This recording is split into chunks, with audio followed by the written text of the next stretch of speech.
It's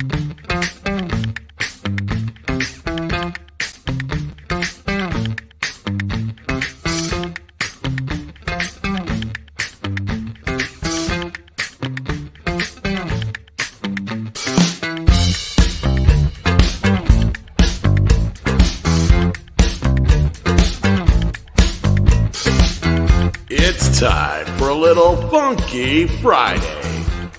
From their funky hidden headquarters, your hosts, Keith and Gary. Not Jerry. I was playing tug of war with Bill. I had him center screen and he caught me. Yeah. There you are. Hey, Bill. I not only did that, but I was going to start it and have him like that. Oh, heck no. Oh, no. Mom is here. Goodbye. So anyway, before the show, he saw the thumbnail. This is the thumbnail for today's show. Don't. No, I'm going to do it. I'm going to do it. No. And he asked me, who is that on the left there? Why is Kieran Bug in drag? Oh my goodness, really? There's Kieran. There is a resemblance. I know, it's so fucked up. Oh, my God. I'm so sorry, Karen. I'm sorry, Kieran. Throw me under the bus. Bill was not being mean. He's like, why is Kieran in drag? This is so fucking funny. Oh, my God, Kieran, we love you. Friday, we do love Kieran. And right now, he's not here. I'm not sure if I'm going to bug him for a while because his grandmother is in bad shape. And send out your prayers and good wishes to him. Him and his family. It's a rough time for them right now. Yeah. So, but and Mikey, don't send any good wishes to Mikey Sutton because he's busy with his TV show. He's all fancy now with his own show, so he doesn't have time for us. We love Mikey. Well, that's okay. I don't watch TV really anymore anyway. Who does? Who does? I did watch the first episode, by the way, deleted. I watched the first episode of Skull Island. Mm-hmm. And I liked it. It's the standard Warner Brothers style, DC style animation. Mm-hmm. The same stuff you see in modern Scooby-Doo, stuff like that. It's very similar to anime, but totally different. And of course, Warner Brothers has some of the most recognizable background washes. I can always spot a Warner Brother background when they're doing animation. Arwen is here. I hope Arwen is doing well. I haven't checked. How is the campaign going, Arwen? I hope going well, and I hope you're doing well. Who else is here? Let's see. Who is here? Let's go back to the beginning. Andy Morrow is here. Sox Bulletin is here. Sox was apparently the first person. There we go. Let's see. Bush is here. He's How is Bush simulcasting? How is that happening? He's got that link thing on his too. That was for you, deleted. I don't see it on my screen that he's got. I just see mine. John, do you see it? It's got a link thing next to his I see the avatar. The link. I'm curious. The chain link looking thing. Yeah, I'm not seeing it on my. I'm not seeing it on mine. I'm not. Yeah, there is one. He doesn't have it. He does have it up at the top, but he doesn't on later ones. That's weird. Anyway, Penny is here. Stream. Peter Vinkman Fanside is here. Hello, how you doing, Vinkman's girl? Love of my life. I'm confused. Is here. There she is. Do it now. And now it's back. Monkey Jubas is here. Thank you. Come again. And of course, the lovely Arwen Avalon. Let's see who else has joined us. I don't want to miss anybody. Did I get everybody? I think I got everyone. Yep. We have everyone. There are your papers, please. So it is Friday. Keith is here. What's up, Keith? Are you coming on camera or are you going to be a Muppet today? I'm going to be a Muppet today. He's gonna be a Muppet. Goddamn Muppets. Not enough brother Muppets out there, if you know what I'm saying. They're Muppets. You know, I suspect not Rolf, but Dr. Teeth. Is that his name? Yeah. I think he's the first true black Muppet. Well, he's got a little black in him. But where, we don't know. It was up inside of him. It was a hand. No. By the way, did anybody else catch the pilot episode of Secret Invasion? I think I had something more important to do, like my hair or something. So, we have lives, Gary. Done. What's that? I said we have lives. You know, we don't have time for Marvel. You know. And I'm going to tell you, I watched it with Scott and Don. I mean, he nagged me. He's like, come on, have your dinner in here. I'm like, all right. So I go in there because, you know, I want to be antisocial and go be in the studio. So I sat down with him and we watched it. And it was okay. I was a little put off by two things in it. Two major characters that I liked dead in the first episode. Murdered. I'm like, motherfucker. Let me guess.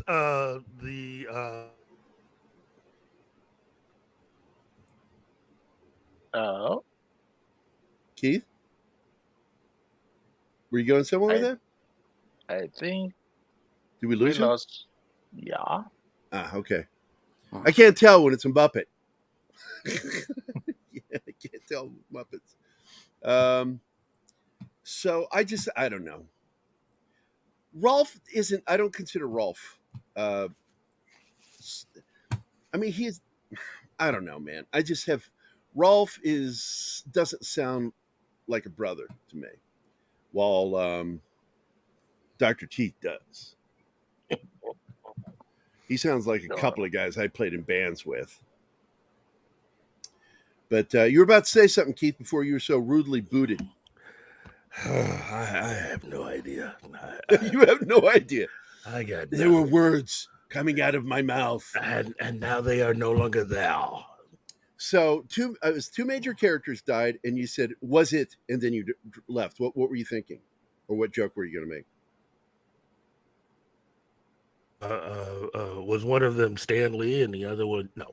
Anyway, look, there's so much damage that's been done to the MCU right now. I've about had it. And well, I'm done. I am done. I'm not going to watch anymore. As much as I like Sam Jackson's portrayal of his particular famous character, it's just the fact that it's painful to watch this stuff now, knowing that they, in many ways, they're just pretty much flying by the seat of their pants at this point. Nobody has any idea of anything. And we all know that Kevin Feige is not really in charge. So what's the point? Who is in charge now? Do we know? It's a Muppet. I'm going to keep using that as an answer because I think even the truth is worse. That's a question I have because, like you said, obviously Feige is not in charge. Alonso's gone. Who does that leave? Who is in charge? Is anybody in charge? No. I mean, Feige's in charge, but here's the thing. He's doing way more now than he started out doing when everything started.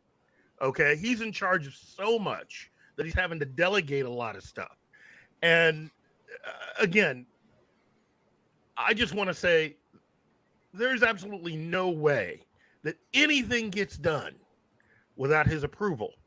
So even if he wasn't directly involved with something, he approved of it. And so after the Russo brothers have had to say what they wanted to say about working with Feige, and a few other people have talked and said a few things, I'm of the opinion, and I did start out this way, Gary can back it up, that Feige's so-called knowledge of Marvel only extends so far.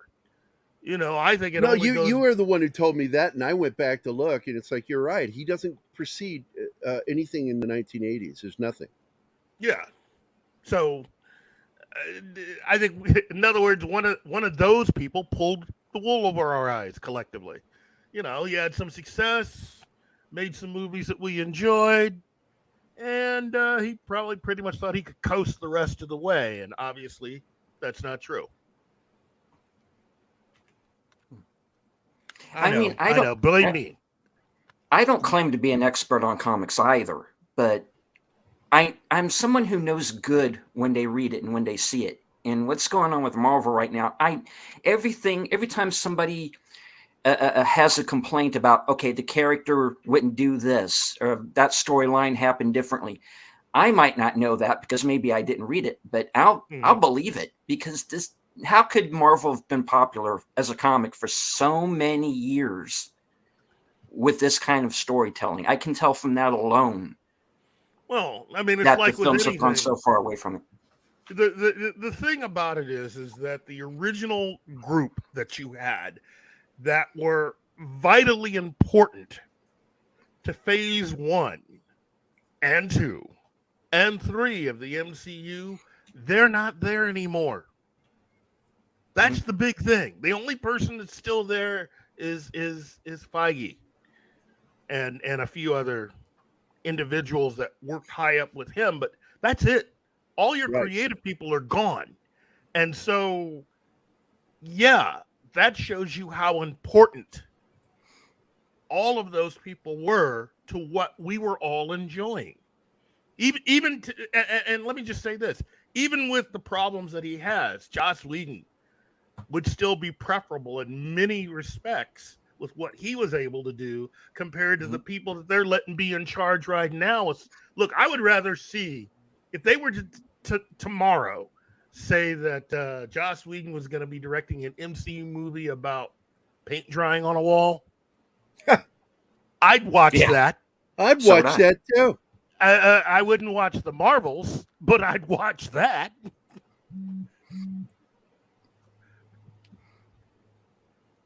So I don't. It's a mess right now, and it's a mess that's not going to get any better, because Marvel, like Disney, they don't do well with the whole "let's talk about our problems" thing. Meanwhile, David Zaslav and Warner Brothers, they'll throw people under the bus and brag about it. They don't care. I'll tell you another thing, going back to the Russos for a second. And I mean, after Extraction 2, they don't need Marvel. Just keep doing what they're doing, That's right. I wish Citadel had worked out during its first season better. But now that they're getting a season 2, as soon as the writer's strike is over, they'll be able to work on that and prove how good they were. Look, it's a very good show, I got to tell you. Yeah. I wish more people were watching it. I think they even had more people watching their final episode than people that were able to actually finish Rings of Power.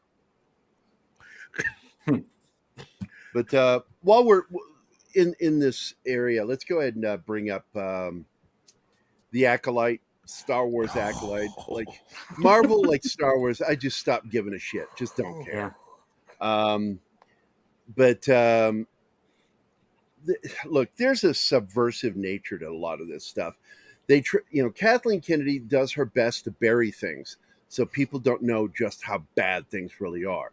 But the fact is, we're all pretty much aware of how fucked up everything is, because I know for a fact that Star Wars has been in the red from the very beginning. They have never turned a profit of Star Wars at all.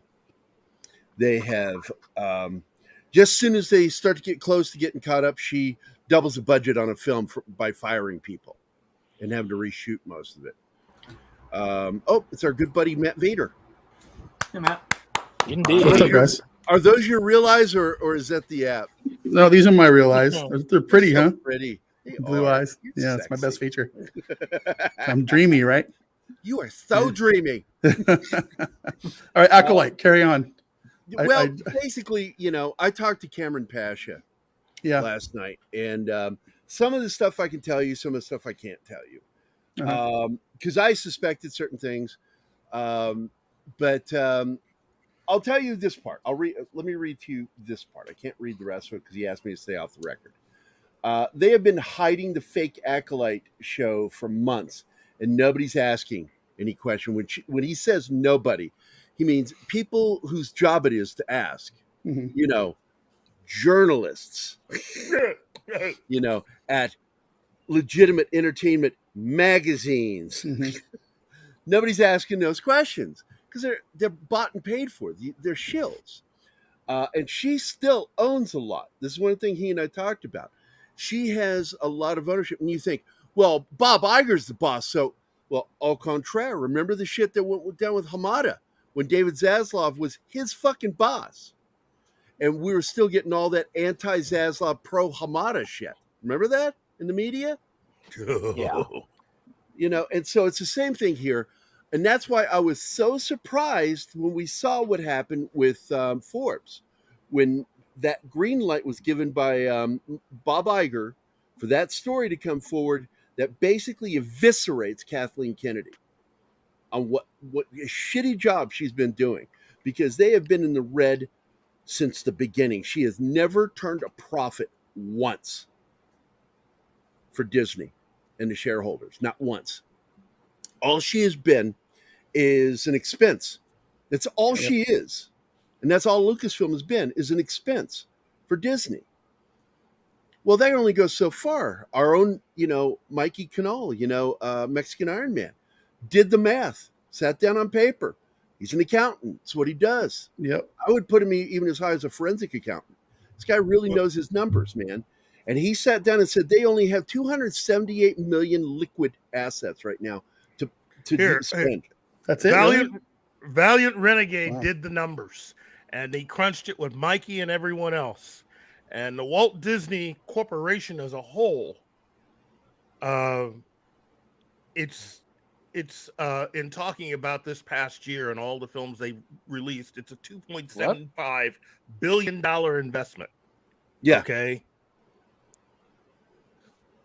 All the movies that they've had so far, $2.75 billion investment, and they're not getting hardly a lot of that back. Yeah. You can only have they're money. They're still in the red with Disney, with Lucasfilm. Lucasfilm has not turned a profit once. When they think, oh, the movie did well in the theater, it doesn't make up for the money spent. Yep. They've not made up for the money spent. I had one idiot, you remember the guy that unfriended you and me, because he says, well, this one film, I can't remember Solo or which one he was talking about. I think it was the other one, Rebel, where they go to steal the plans. Rogue One.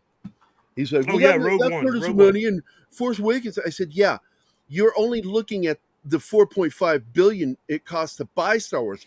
You're not including the budget and marketing of the films. Do you not know how this shit works? Why do we keep having to explain this shit to you guys? It's simple fucking math. It's basic business. It's basic business math is what it is. What was that, Matt?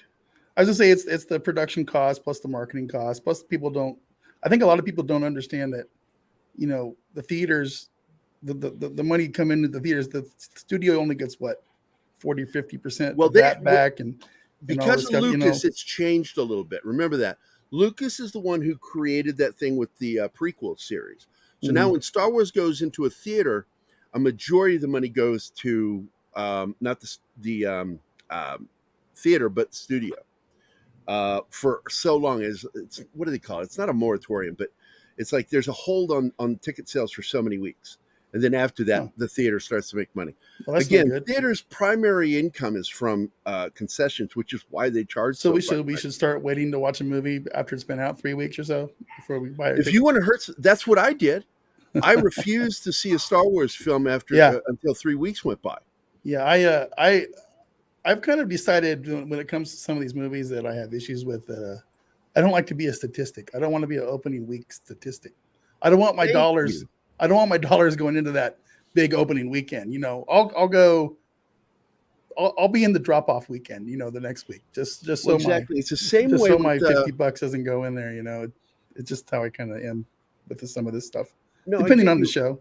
Because that's the same thing I do with Kurtzman Trek. I won't watch it when the show's fresh. I refuse to be a statistic for them, a number to be counted. I get it. And but anyway, Cameron Pasha and I were talking, and Cameron said they have been hiding the fake Acolyte show for months, and nobody is asking questions of why. My source says that the plan is to simply stop talking about Headland, and that's what they do. They'll just stop talking about somebody, and then it's like just gonna ghost her. Yeah, it goes, and nobody will think anything about it. Who? It's like who's that? Like she's gone. That person. Yeah, okay. But he does stand by his insiders that she is absolutely gone. He gave me more information I can't tell you, but let me see if there's. Well, that's just me, Gary. Well, he asked me not to. He did. Have you ever wondered why the trades are protecting Kennedy from embarrassment? Which I know why, because it's the same thing with Hamada. It's the exact same relationship because they pay them is why. Mm-hmm. The studios are bought into these magazines, Movie Web in particular. You know, what's the other one? It's owned by CBS. What is it, Keith? That's CBR. CBR is owned by the parent company involved in which is Viacom. So it's just shenanigans all around, and you've got to really parse through. And they expect people not to notice. Well, people are talking about Leslye Headland. We'll just stop talking about her. Stop responding. They'll forget about it. They'll forget. Like, beside Kathy getting canned, that would be the best thing that ever happened to Lucasfilm. Just getting rid of her. You know. Well, Kennedy in particular, and she's earned it. She's worked really hard to get. She's fired. just another Kathleen hardcore feminist Kennedy. That's all she. Oh, is. you're talking about Leslye? Leslye Headland is. Yeah, she's. No, she's worse. She is. Yeah, she's she probably is is a human being. She is. Yeah, she's not only an enabler to a person who is a womanizer and rapist. Mm-hmm. She also is directly related to helping groom and set up girls for him. Yeah, she acts like she's innocent, but the fact is no, you turned a blind eye and you helped enable this guy to do what he did. She's a scumbag, and she also got away with the movie. Well, and she also got away with making sure that a lot of her tweets disappeared the day before she was announced as becoming employed by Disney. I remember that. Yeah. Yep. Yeah, and sometimes, look, I'm going to put it out there. Like Ryan Johnson scrubbed his Twitter too, but not for the reasons you think or wonder. His was scrubbed because he's a fucking troll. Him and two of his friends. And I was watching this guy because I love his movies, early films, Brick and all that shit. So I followed him on Twitter, and that cocksucker hates nerds. Yeah. Him and his friends, they just go up there and all they do is they troll him. They would troll him. So yeah, there were 20,000 plus fucking tweets that he had to delete and scrub because it showed. I'd probably have to scrub a good 9,000. Oh man, tweets I will never to get rid job. of my troll tweets. I'm a troll on Twitter. I find great enjoyment and have a lot of fun poking people on Twitter sometimes because Twitter's so dumb and stupid most of the time. It's just. It is what it is, man. It is what it is. You know, it's just on my personal account, I get great enjoyment of sitting in the coffee shop with my coffee and scrolling through this thing and going, oh, okay. Yeah, you know, it's a hobby. It is. It's a hobby. But I own it. I am what I am. You know, it's mostly truths that I say in there, and it is what it is, man. Deal with it. Yeah. If you don't like me, don't follow me, right? So hey. Pacific 414 posted their what do they call it? Their circle thing, and I'm in there. Pop Culture Minefield. Let's see if Matt Vader's in there. Probably not. Mikey's in there. Yeah. Fat Steven's in there. Arwin is in there. I'm looking for Salty Nerds or you. Yeah. Yeah. I don't know. That's probably not. Weird. Yeah. I don't think those things are accurate, to be honest with you. Well, they're actually. I think they're who you go check out, not who checks you out. But most of you and me's interaction is in back channels. We're in the DMs. So. Yeah. Yeah. But I was going to go Matt, because you say you slide into his DMs. I do. Yeah, all the time. You slide in hard or soft. You know, it depends. I whatever mood you're in, man. You know. So. Oh my God. And on that note. So they don't I'm know gonna us say at that all. You told me last They night. don't know us at all. this is my post from last night. I'm like, Elon Musk and Mark Zuckerberg God. agreed to hold cage fight on the BBC. And I was That's the like, I dumbest wrote, what in the living fuck? Are we in the Matrix now? Seriously, what the fuck is this? And I love the thread itself because, like, immediately 32 flavors of Nick Weiser responds, sad but true, but Zuck the cuck would most likely win. Yeah. To which I responded, what did I say? First, I said this one. I'll take Musk because I have a sneaking feeling he fights like Jim Carrey. Well, hopefully smarter because he Well, throws Musk will face. probably win because it'll be a cloned fighter bot of Right. Elon Musk, and nobody will know it. Well, He's just gonna go out there and be Keanu Reeves in the Matrix Nah. and just kick his ass. I'd still say Musk is gonna have a team hacking Zuckerberg. But isn't Oh. Zuckerberg like a legit martial artist now? Isn't he like a? Isn't he into, Zuckerberg like, studies jujitsu. Yeah. he goes but- out there and gets his ass kicked in tournaments and cries about it, right? Elon Musk doesn't make everything public that he does. Right, I bet right, you right. he studies something too. He's out of shape because he's got a dad bod, but that doesn't mean he can't tone up and fucking. No, I Look at this. legitimately Can you I see legitimately remember Zuckerberg losing a fight or something, and it was in the socials, and he threw a temper tantrum or something because he didn't like the referee's call. And Yeah, imagine that. it was somebody's gonna have to find that, but it was pretty funny. So here it is. Age difference, weight difference is huge. Yeah. But the height difference too is Yeah. huge. And then like reach, that's amazing. Elon Musk is 6'2". Yeah, he's Really? 6'2" with a 71-inch Wow. reach. While good old Zuck Lizard, because he's one of those alien lizards. Yeah, oh yeah. I know. 51-inch Android. reach. He has I don't know. 51-inch reach. Guess Elon just has to sit on him and it'll be over. Exactly. And he said that, by the way. Elon actually said that all you got to do is lay on you like a walrus. So basically, Elon's we're talking Elon Kirk versus Mark Data. Got it. Yeah. It would have to be a better fight than what Boogie and that other dude got into a couple weeks ago, right? Right. Did you guys see that? Yeah. Oh man, that I was didn't. awful. So awful. So right here it says Shrimp Lightning, Pat. It says Zuck is going to win. He's some kind of judo nut or something. Yeah. To which I responded with this classic, haha, Crom Lastituful wins. That's good. Oh man, I'm telling you, it's going to be a lot of fun. I don't know if that'll happen. I don't know, but they seem to be talking about it seriously, the two of them. Yeah. So I'd fucking watch it. That's sort of like that episode of Celebrity Deathmatch, or the real In one, real life celebrity deathmatch, but when real. Horseshack went up against Screech in real life, Oh my god. and Screech beat the shit out of poor Horseshack. Like ooh ooh ooh ooh ooh. Yeah. That guy? Yeah, Mr. Carter. Mr. Cocktail. Ruffalo Yeah. was like in his 50s or 60s. God. Yeah, he was older. So, And yeah, then he's a fucking he's a Screech lot was in older. shape. He went and Yeah, trained a little bit. Who's They alive both still still? hit like girls. Who's alive still? Good Neither. point. Yeah. Dead.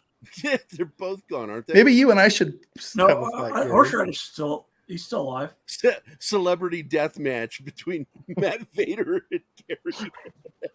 Yeah. That would sell 3 tickets. Yeah, 3 Yeah. or 4. 3 or 4. That'll pay us for a year for what we Yeah. make on the shows. It's never going to happen. Don't even make it a thing, guys. I'm joking. You can find But, the T-shirts on. Matt Vader in this quarter. I'd be winded in about 12 seconds. Jesus Christ. So, what are we going to move on to next? There's so many little subjects I want to. Let's look at the thumbnail again. Oh, Yellowstone. Take it off. Yellowstone. Make it go away. Jesus. I can't stand looking at her. Yeah, well, you heard earlier. She's- Bill asked. No, He says, don't. "Who is Oh, it on the my. left?" That looks like Kieran in drag. Kieran Bug Okay. from Geekosity, Yeah, and I'm like, yeah, no, yeah. that's Sorry, Leslye Kieran. Headland. We love. Gary, we want Kieran to be back on the show. Yes. Please, stop it. Come back. So let's see. Matthew leads. Let me. I didn't share. Let me share. Share screen. Beakity-boo. Burka-durka-dur. Burka-burka-burka. There we go. Matthew McConaughey leads a Yellowstone spinoff with fresh cast of characters. I can tell you how this went down just by this news, that there was a lot of backing of Kevin Costner by the other cast. Solidarity. Yeah. And they said, all right, fine. We'll just start new. And that's what happened.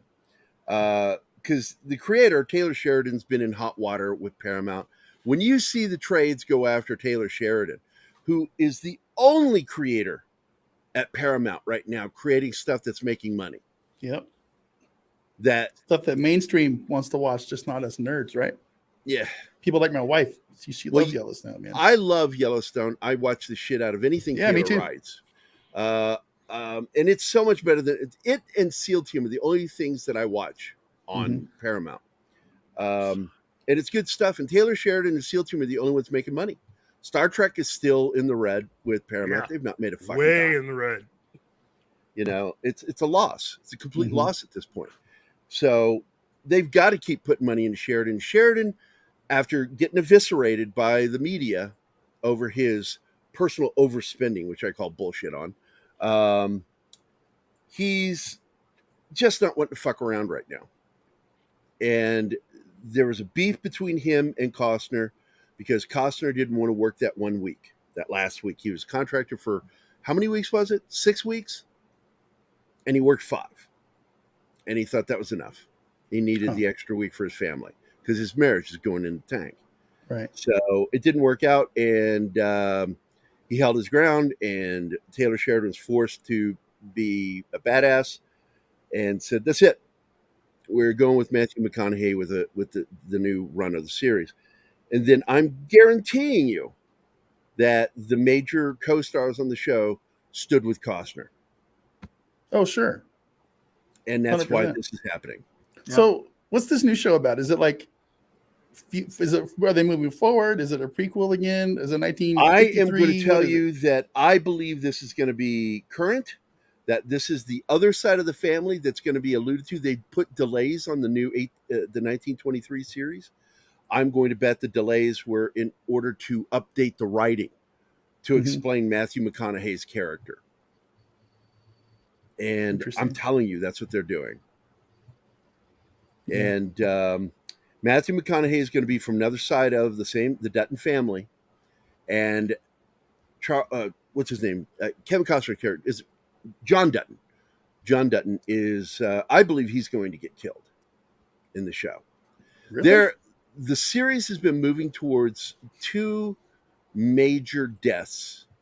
The first one being between, let me get the names, cast Yellowstone, because I always forget the name. So, William. How you guys doing? Hey, William. So there's been a fight from season 1 to today between Jamie Dutton and Beth Dutton on Yellowstone. Right. And this latest season, halfway through, he'd had his fill when she threatened to take his kid from him. I'm going to take your son. She just flat out says, I'm going to take your son, and there's nothing you can do about it. And she gets out of the car drunk, staggering away, and he drives right at her like he's going to hit her. And at the last second, he decides not to. He's going to fucking kill her. I'm trying to figure it out. I got the Dutton family tree pulled up on my other monitor over here. I'm just trying to. Yeah, there's this blank area between the characters of 1923 to their direct relationship to John Dutton, the current John Dutton with Kevin Costner. So it's really not sure, because I think they're fucking, why they're taking a break. I don't think it has anything to do. It's clearly not COVID. They're taking a break in order to fix the scripts.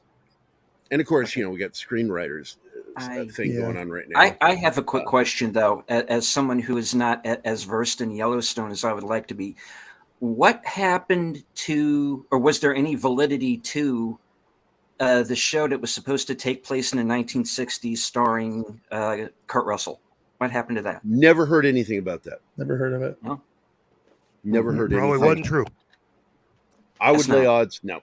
But I'm telling you, if they could get him, man, Kurt Russell, the shit.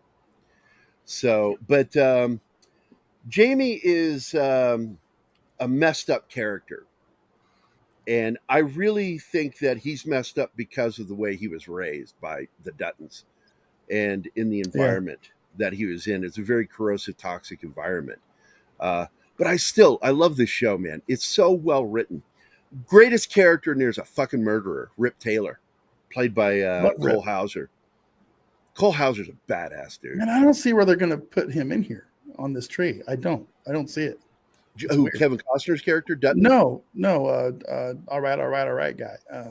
I don't know. I'm telling you, they're going to split it off, and there's family in another area of the country. Doesn't matter. As long as it's good, I don't really care. Because there is something, because Anna and I watched the show together, 1923, and we started really trying to do the math, and it's like, if they have a kid, who is that going to become? You know, and we're just sitting there going, wow, they could go a lot of different directions. So I think they're rethinking some things to retool it, to make, to show where the family got split up, and that there is another Dutton out there down in Texas. Mm-hmm. This is Dallas.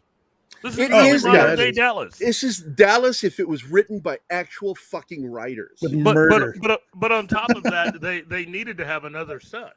You know, everybody got used to having, you know, the two sons on Dallas. Turns out there was a third son who they wrote in, who they eventually spun off into his own series called Knots Landing. So I mean, it's the same situation. You needed a spinoff. You wrote in someone to be able to branch off and have another TV show. It happens a lot. And you got a big name with McConaughey, so ABC did the same thing with Dynasty when they spun off to make the Colbys. And who did they get to lead that family? They found Chuck Heston. Okay, come on. So you just should take a long time to say goodbye. So he's going to be a Dutton. Do we know this for sure, or is? Yeah, that's been confirmed. If you want to, I'll read you what they've got here. Yeah. Taylor Sheridan, Yellowstone creator, shares McConaughey will set a new trail for the upcoming Yellowstone spinoff. The expansive Yellowstone universe is gearing up to ride into uncharted territories with the new spinoff starring the charismatic Matthew McConaughey. The beloved Western drama Yellowstone is hanging up its spurs after a thrilling 5-season run. The show's creator, Taylor Sheridan, couldn't have chosen a better time to pass the torch with the announcement of an untitled spinoff as the sun sets on the Dutton family story in Yellowstone. Now, here's where things get interesting. Initially, the spinoff was dubbed a sequel. This led to a fervent speculation among fans that the original cast members of Yellowstone would make a triumphant return. However, Sheridan dropped subtle hints that we might be in for something entirely different. Sheridan suggests the spinoff could introduce fresh faces and characters to the audience. I love how iffy everything is here. I love that in the writing. Maybe not. And that's not all. Sheridan also alluded to the possibility of the spinoff being set in a location other than the iconic Yellowstone Ranch. During an interview with Hollywood Reporter, Sheridan said, quote, McConaughey seems like a natural fit. We had a few conversations over the years and spitballed a few ideas. Then he started watching Yellowstone and responded to it. He was like, quote, I want to do that. And by that, he meant driving into a raw world clashing up against the modern world. And then I said, buddy, that we can do. My idea of a spinoff, Sheridan continued, is the same as my idea for a prequel. Read into what you will. There's a lot of places where a way of life that existed for 150 years is slamming against a new way of life, but the challenges are completely different. There are a lot of places you can still tell this story. And I like that. I like what he's saying there because, look, the first real stories about the Old West, the dying of the Old West, was turn of the century. And you got a lot, Bill Money is one of my favorite films. Both Chuck Heston's version and then later Tom Selleck did a re-adaptation of it from the book. And not Money, Penny. William Penny. Will Penny. Yeah. And both films are great, but it's about that clash of the modern world encroaching onto the world of the Old West with these cowboys. And you find a lot of these guys, and it was a sad, tragic truth is So many guys that were used to riding the range ended up riding fences. And I don't know if you know what that means. That means they weren't being cowboys anymore. They were just going out and mending fences. Mm-hmm. That's it. And that's no life for a cowboy. Cowboys did what they did out of love for riding the horses and handling cattle. It's a passionate career. Mm-hmm. And but we still have them, but there's so few. And as modern society spreads out further, and you see this with most metropolises, you look at, like, a good example, Oklahoma City. Okay.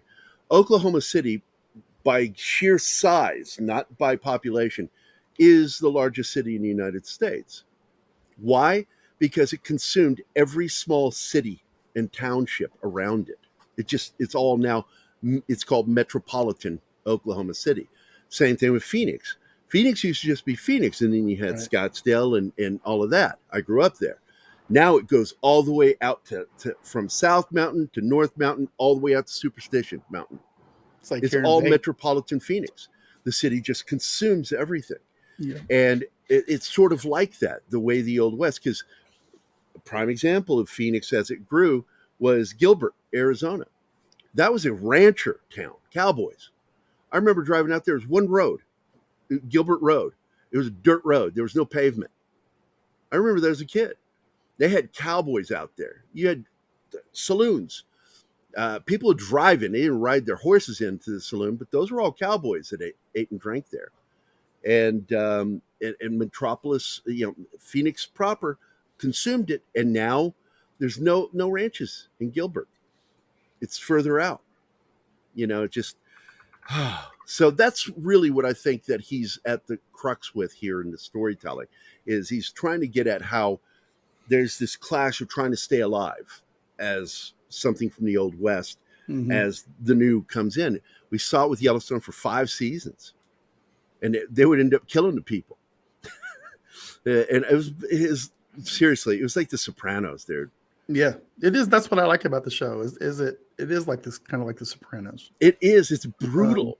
Yeah, and I think that's what everybody likes about it.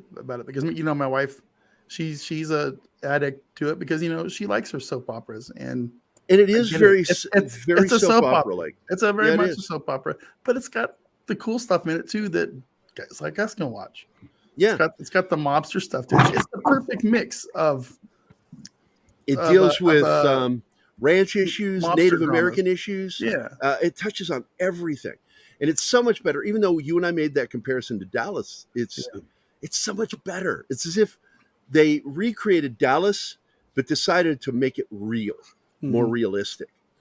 And Beth Dutton, for every guy out there, we have all been with a woman like that, and they're terrifying, but we love to watch them. But we're like, oh my God, I'm so going to fuck her tonight, but Jesus Christ, she's going to probably kill me in the morning or something. Yep. And you think it's worth it. It's worth it. It's never worth it. But she is that accident you just can't take your eyes off of. I agree. I totally agree. I know. I'm looking forward to the show. Matthew McConaughey, he's cool. I like most of his stuff. So I guess whatever happens, and I hope they can work it out. And I hope John Dutton doesn't die. I want him to be able to come back if he needs to come back. And I guarantee you, they're going to kill him. Oh, they can't kill him. Because when you see these guys do stuff like this, so often that's the direction they go. I bet you they kill Rip. Rip's the one that's going to die. Oh, I hope not. Rip is like one of the greatest characters ever created for TV. He really is. I don't ever use this word for men. I don't adore. Uh-huh. I adore that fucking man. I think the character. Word.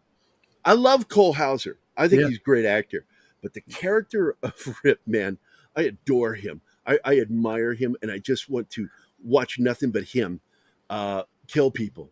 The going back, because Anna hasn't seen this yet, and I know she's watching right now. I don't want to spoil it for her, but that scene when the bad guys come to kill Beth in her office, kill her assistant, and the guy is so fucking angry at her because she's spitting in his face. I'm going to fucking argue. I'm going to grape you. Mm-hmm. And she goes, do it. I dare you. You ain't got it. You can't get it. And I'm like, she is spitting in his face of him doing this to her.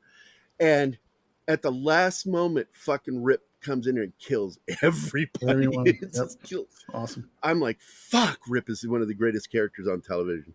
I don't know Yep. how he's ever going to live that character down as an Well, actor. he's just going to be that character for the rest of his life. He's stuck with it, dude. He's Captain Kirk, but Rip, Captain Kirk, Superman, Yeah. fucking got typecast as a He badass just needs cowboy. to own it. I mean, there's worse things to be typecast as, right? Than a badass But I will cowboy. tell you this. There is such a different look between Cole Hauser, Mhm. everyday actor, and Cole Hauser Rip. Have you ever looked at the difference? I don't know if I have. Let me just. I I'm got to gonna get open going here in this. a minute, so make it quick. But let's I go. will. Mm. Because here's a prime example. Okay. Here You're we not go. actually sharing. I'm doing in a second. Here we go. There we go. All right. Yeah. See, there he is. Looks That's like Rip. There's Put a Rip. cowboy hat on. You know, Yeah. a very specific look, right? Very specific look. You go, yeah, that's Rip. That's Rip Wheeler. Yeah. And then you scroll down. Oh, who's that guy? He looks nothing here like he does here. Well, I can't. His eyes are there. I though. went They an see it. entire season, dude. I watched the entire first season unaware that was Cole Hauser. And when I read that it was Cole Hauser, I went, get the fuck out of here. And I went back and watched the first episodes. I'm like, holy shit, that really is Cole Hauser. You ever see that meme out there where a normal guy watches Yellowstone through the seasons, and it goes season 1, it's just like a normal dude, and by the time they get to the current season, the dude's like dressed exactly like Rip with the cowboy hat. Wrestling Rip, I'm not surprised. But Yeah. here, I'm going to show this again. Look at this. This is so fucking crazy looking. Well, he's a little younger, a little thinner. He looks younger, but it's him, same Yeah. age. It's just he gains a little weight. Hey man, you should have seen me 30 years ago. I was a stud. It was awesome. Oh, I've seen pictures of you. In fact, I saw that one picture and I realized it was you, and I'm like, holy shit, you were a stud. Look at Oh you. boy, you're What full the of fuck shit, man. happened to you? Yeah, went straight to hell. I get it. I gotta go. I'm gonna bail out All here. I right, gotta buddy. go to Good work. seeing you, man. Oh, man. So I always love popping in on you guys, seeing what's up. Oh, Come you know in, we come- love come seeing on. you, buddy. Come watch our show tomorrow morning, 10 a.m. Salty Nerd Podcast. Roger that. We got Gary coming over. So Gary Beekler? yep. Tell him the other Gary's watching. The other white Okay. meat. All right. See you guys tomorrow. See you, buddy. Peace out. Bye. The other white meat. Oh man. So well, everybody else, I'm sorry, Matt and I just sort of went off on our thing there. Anybody else's thoughts on what's going on with Yellowstone? I've never watched it. It's great high drama. I've heard it's great. I just haven't had the time to get in. And it's something, once you invest some time, you've got to invest it to really get the best out of it. That's the problem with drama like this. It's sort of like the Mayor of Kingstown. Again, high drama. And you have to have the time to invest in it. You can't just be, what do they call it, a casual viewer. Yeah. And really get the value of watching it. You won't be interested in it. You have to invest in the characters and what's happening in the story. And the Mayor of Kingstown, of course, is based on Kingston, Ontario, and the prison there, and the environment of that town. And he brought it to America and said, we'll make it Kingstown instead of Kingston. And we'll make a fictional prison and fictional characters and base it on the real situations of Kingston, Ontario, and the problems they have there. And it's really, I think it's a brilliantly written show. I consider the stuff Taylor Sheridan writes some of the best writing on television. And so far, I've had nobody to offer up an actual argument that he is the best screenwriter working in television today. Consistently. What do you think about that, Keith? Deleted scenes, John, Martin. I Yeah, haven't seen it. Sure. I mean, having seen other things that Taylor Sheridan has written, I wouldn't be in the least surprised. Yellowstone's something I need to catch up on. I've got like the first 3 or 4 seasons on Blu-ray. I just haven't watched it yet. A lot of people know he's actually in the show too. Taylor Yeah. plays part of, what is it, Travis, one of the cowboys. You'll see him every once in a while. But the guy is a real cowboy in real life. He was a cowboy. He worked on ranches, and he writes what he knows. And that's why the way he writes his women is so much better than the way a lot of other people write women, in hard women. These are women, not tough, he writes hard women. And one of my favorite films that he wrote was Wind River. Oh, yeah. With, what's her name? Elizabeth Olsen and Jeremy Renner in it. Oh, my God. And Gil Birmingham's in it, too. And he's a regular on Yellowstone. He plays a local Indian chief or medicine. I think he's a chief. And his daughter gets murdered. And good show. Good film. The gunfight in that is in my top 10 list of best gunfights in a film. Because it is so quick and it's so intense. And the death is just fast. And you're watching left and right. Like, what's going to happen here? And when he shows up and he's like almost like this silhouette up against the snow, and you just see that muzzle flash, and you're like, oh shit, man, that was well done. Oh, and that scene with the corrupt cops in the movie, and they're going, "Agent is at your door right now," and you know, oh my God, those agents have set her up to let those bad guys know she's outside the door, and boom, she gets hit point blank by a shotgun. With the body armor takes a brunt of it, but she got hit by some of those pellets in that shotgun. That's a brutal freaking movie, and I'm a big fan. I like the way he writes. He also wrote Hell or High Water with masterpiece of the film. Chris Pine, Jeff Bridges, and what's the other dude's name? Ben Foster. Ben Foster. Thank you. Again, powerful writing. That scene at the end where it looked like they were going to have a gunfight. And then the ex-wife and the kids pull up. I guess we're going to save this for another day, huh? Yeah. Well, you know where I live, downtown. Feel free to drop by anytime. We can finish this conversation. Meaning we can kill each other. That's fine. I'm good. Yeah. I'm like, goddamn, who writes like that? Not today. You just don't see that kind of writing, that commitment to storytelling and character development. And he's like had only one, like Sicario and Sicario 2, both written by Taylor Sheridan. My God, have you guys seen that film? Either of them? Both, yeah. Outstanding fucking storytelling. I got mad when I watched Sicario the first time because I'm seeing it going through the paces, and I got angry that she got picked to be on this team. Like, she's a fuck up. Why is she? And then when I get 3/4 of the way through the film, I realize that's why she was picked. Now I get it. And suddenly I was like, oh, brilliant. Fucking brilliant what they did with her. Yeah, that's the thing is that people walk into that movie thinking she's going to be the hero who's going to right the wrongs. And you're like, absolutely freaking not. She's absolutely used all the way through the film. Yeah. Absolutely. She damn near gets her ass wiped out.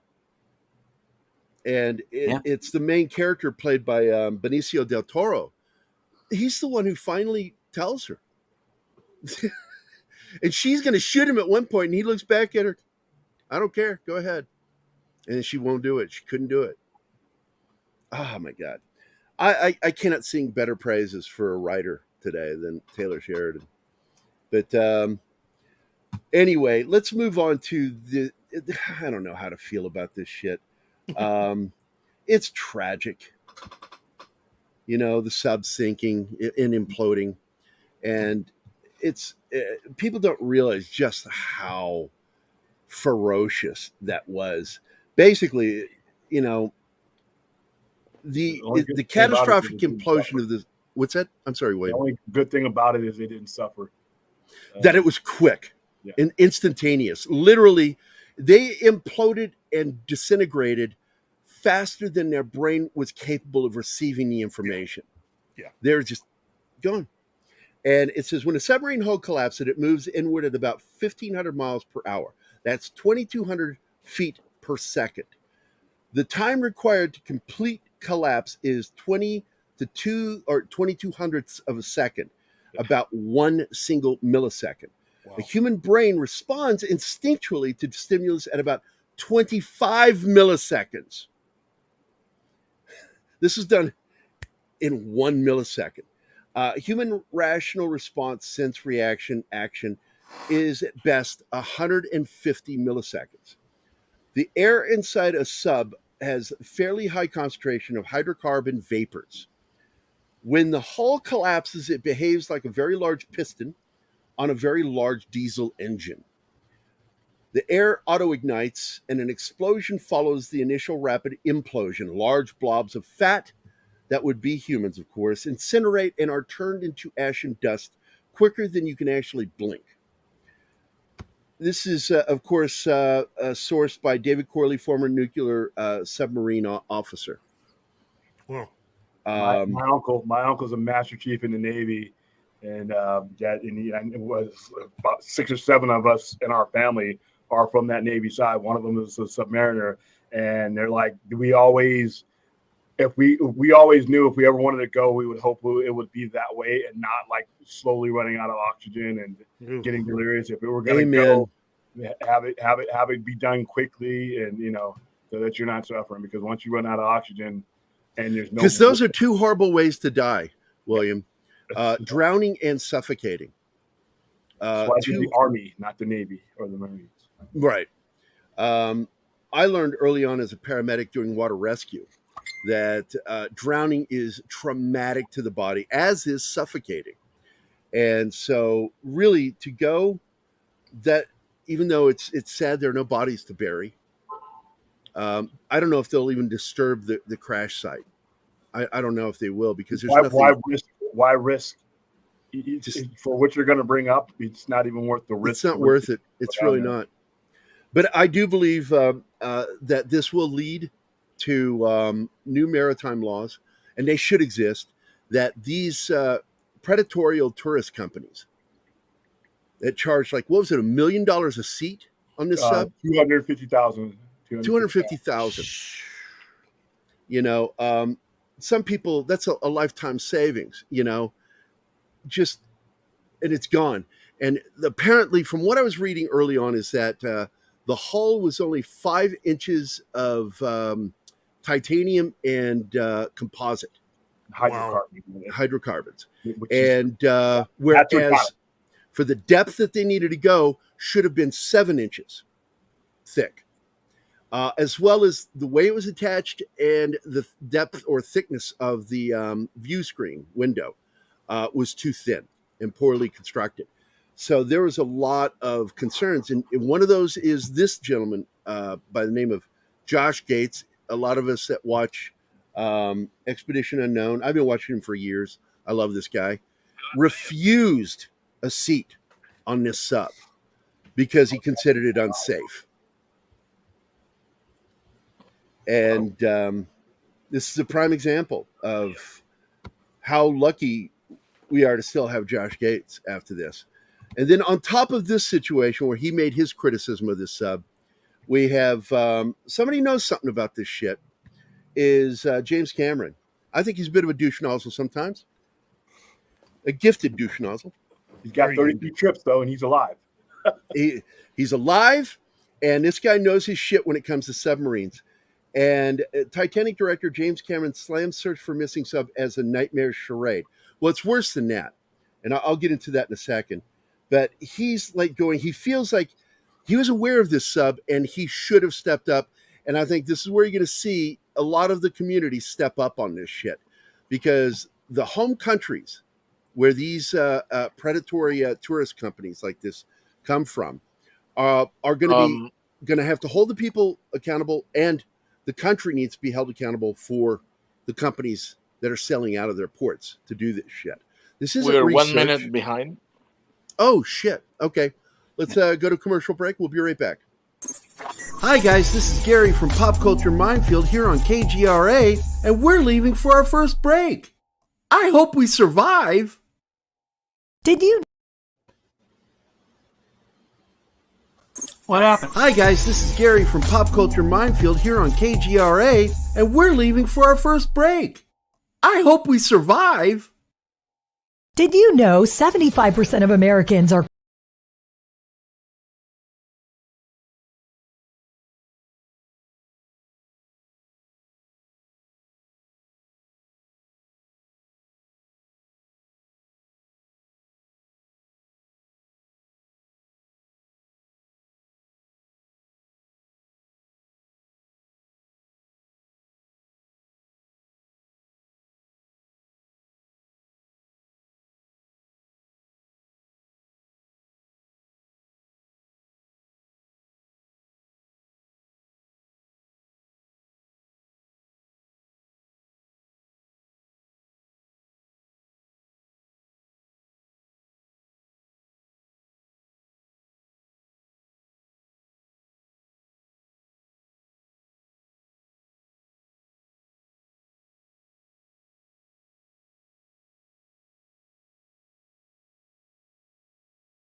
Hey members, the new KGRA DB app is now available on iOS and Android devices.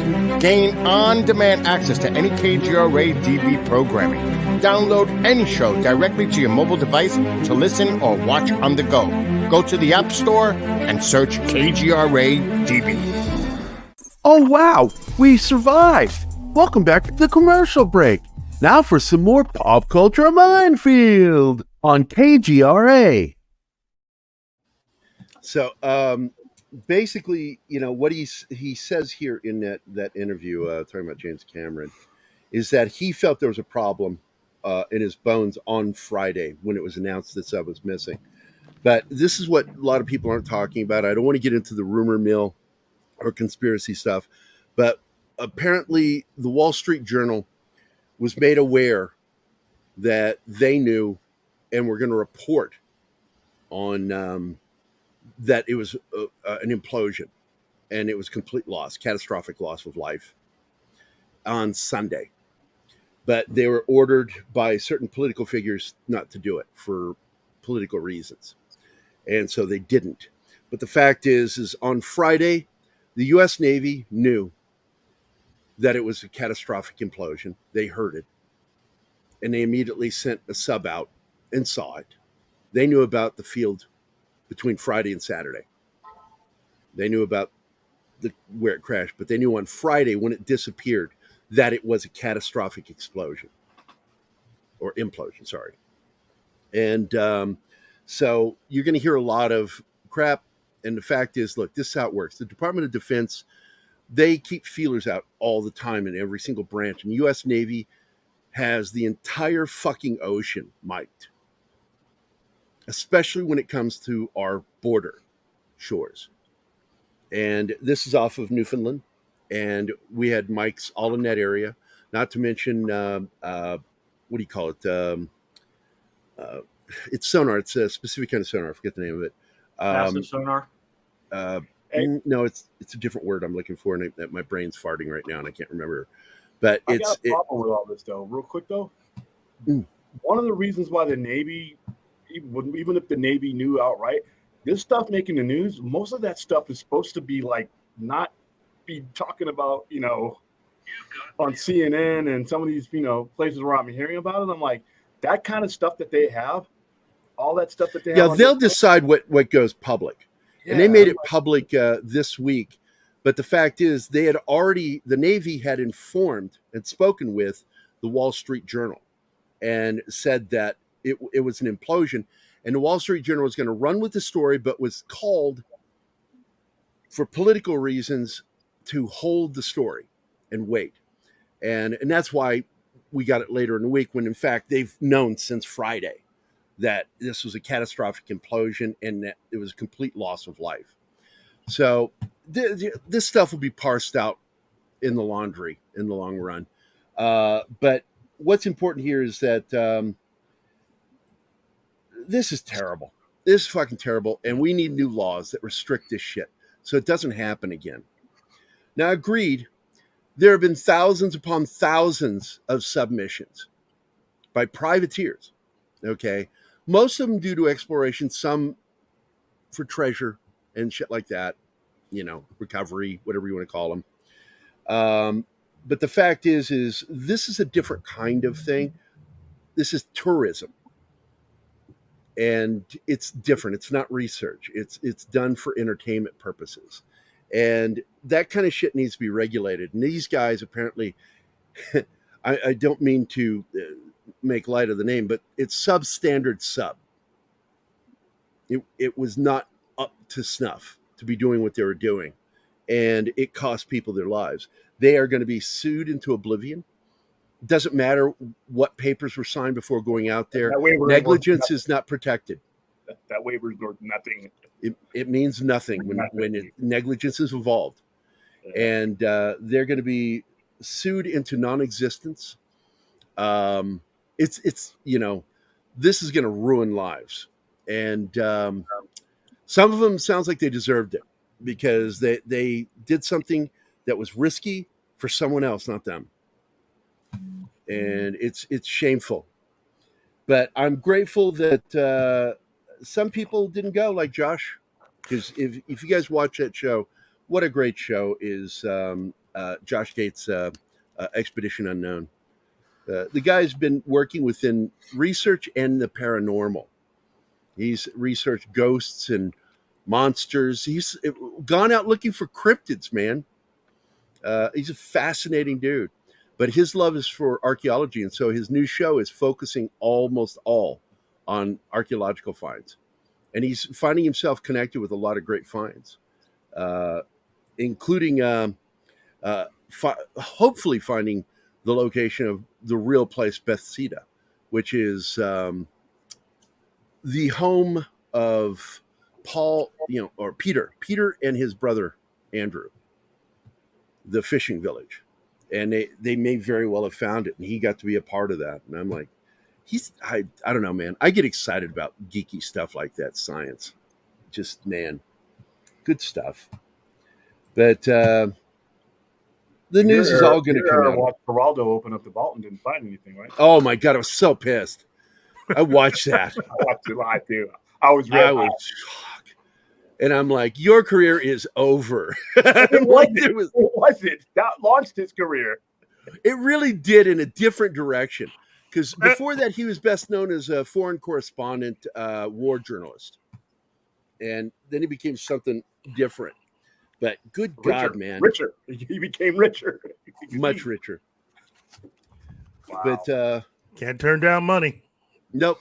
And if I had a choice between respect and money, I'd take money. Yeah, you know what? Yeah. But I don't know, man. So let's see. What else are we going to talk about today? Josh Gates, Yellowstone, The Hobbit got fired from Star Wars. Oh, the failure of The Flash, and why are they trying to blame James Gunn, which is clearly still part of the Walter Hamada curse? With good reason. Not entirely, though. Not as much as proportionately. Here's the problem, and this is, we promoted the hell out of this movie, and you could write a book on the mistakes that not only did the Hamada and Tejihara regime make from 2013 on, because this is a cumulative effect, but some of the immediate decisions that David Zaslav and James Gunn made immediately. If you want to if you want to crap on anything it's okay, man. To get going, there is no more destructive word than reboot. If lazy and stupid fucked, the resulting child will be reboot. And your general audience. No, I'm right there with you on that. I don't like that word. Yeah. I do not like reboot. The big mistake here is when David Zaslav took over and he hired Abdi and DeLuca. He should have let them transition into what James Gunn was doing. Even if you were going to eventually hire James Gunn, that's fine. And he's going to do all his stuff. I'm interested and intrigued with everything he's about to do. But the problem is DC Films doesn't have the credibility to just start over again. You're asking people to give new money when they watched since 2013 what you've done with their old. So if you give any inclination, this is on James Gunn, Peter Safran, and David Zaslav, that the movies that you're watching are basically a road to nowhere when they bought into it for a universe, that's on them. There was a way to do this. There was a way to transition to what they were doing. They were sloppy, and you just don't have the credibility. It's not just a reboot; it's a disruptive reboot. You've never run the course of any of these characters, and now you want people to get excited about a new Superman when they haven't seen the one that you rolled out for 5 years, with the exception of 2 minutes on Black Adam. So yeah, it's not entirely on James Gunn, but he shoulders a good percentage of the blame for the current situation. Now, he's basically tanked Blue Beetle, and Aquaman, you might as well just put that on Max. Well, those are all Hamada projects that he's going to release under his regime. Let me at least just say this. There is absolutely no way they could ever put Aquaman on Max, okay? Because of the deals that were made for that film internationally. It's the same reason, it's the difference between what happened with Batgirl and what happened with this movie, The Flash, okay? Batgirl was not originally something meant for the big screen. It was something for their streaming service. So the same deals were not in place that you had for The Flash, With The Flash, you had a lot of international deals tied in to this movie. And so there was a lot of financial stuff that they don't talk about that was tied in to not releasing the movie if you decided to get rid of it or put it on streaming. It's part of the reason why Disney's doing so bad right now. Okay, it's a part of the reason why Warner Brothers was doing bad before they actually got into the black earlier this year. They got into the black. It's not Warner itself. It was purely Max. HBO Max is the one that went into the black, that started making money. So, because Warner itself was still hemorrhaging. Yeah, here's a problem. Even though, so you're 100% right about the contractual agreements, they're still going to lose money on it, though. Oh, of course, they know that. Oh, yeah. They knew that going in. And that's because this is, well, Keith and I kind of talked about this, that they have 3 projects that they got to release under the new regime that were not produced by this regime. They're part of the Hamada deals, which was Blue Beetle, The Flash, and actually Batgirl was part of that too. And what was the other one? I just forgot it. They originally were going to do a Supergirl film, and that. But no, there was something else. Thank goodness. They had plans to do Wonder Twins too, and that got canned. Black Adam. Yeah, Black Adam was the other one. Black Adam was the other one. And here's what happened with that. The minute that film stopped polling well for numbers, that was when things fell apart for The Rock. And that was when, remember, we got word that an emergency meeting was called. Now, I don't know if Warner called it. I'm supposing that they did. Not Saffron, but Himdy and called for a meeting with James Gunn. And James Gunn went to that meeting while The Rock was still out promoting the film. And what it is it wasn't making the money they expected right off the bat. It should have been doing better. Well, their expectations were stupid. First, that movie should have never been made. See, here's the problem with DC films. They have fallen under the weight of stupid-ass expectations from day one.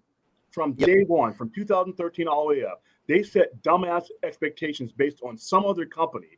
And then when they didn't meet those expectations, instead of growing within themselves, they tripped over their own dicks.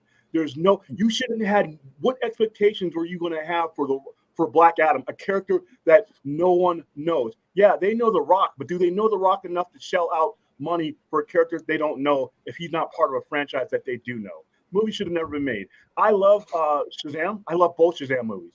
You don't make those movies. You don't make those Z characters until you've established what's going on with your A-listers. All right, that is an expectation for my customers. Is DC Comics, Batman, Superman, Wonder Woman, and you go from there. So if they had expectations through the moon for C-listers, that's on them. That's bad management.